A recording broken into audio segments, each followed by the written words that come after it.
સુરતના પાલમાં યુવક પર તીક્ષ્ણ હથિયારથી હુમલો કરનાર બુટલેગરને પોલીસે ઝડપી પાડ્યો છે।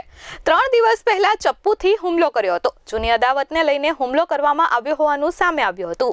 સુરતના પાલ વિસ્તારના ભાઠા ગામ ખાતે બુટલેગર દ્વારા યુવક પર ચપ્પુથી જીવલેણ હુમલો થયો હતો।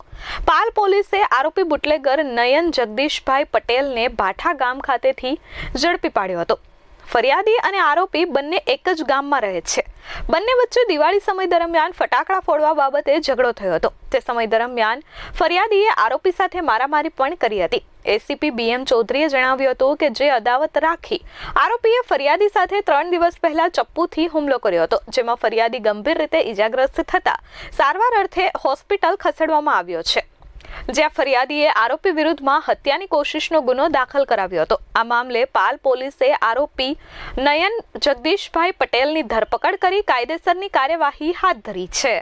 પાલ પોલીસ સ્ટેશનમાં ભાઠા ગામ આવ્યું છે। એની અંદર આ કામના આરોપી અને ફરિયાદી બંને જણા છે અને આરોપીને અગાઉ જે દિવાળી વખતે ફટાકડા અને આતિશબાજી કરવા બાબતમાં કામના ફરિયાદી અને એમના મોહલ્લાના લોકોએ રોકેલો, એટલે એને જે તે વખતે ખોટું લાગેલું અને અત્યારે ઉત્તરાયણના જો તહેવાર આવતો હોય ત્યારે એને થોડું યાદ આવી ગયું, એટલે ત્યાં આવીને ફરિયાદી તે પહેલાં તો સામાન્ય ઝઘડો કર્યો, પછી એને હાથમાં ચપ્પુથી આ કામના ફરિયાદીને પેટના ભાગે ચપ્પુ મારી દીધા અને ઈજા કરેલ છે, જેથી તાત્કાલિક ફરિયાદીને દવાખાનામાં લઈ જાય અને એને ખૂનના કોશિશની ફરિયાદ પાલ પોલીસ સ્ટેશનમાં દાખલ કરેલ છે અને આરોપીને પકડી પાડેલ છે।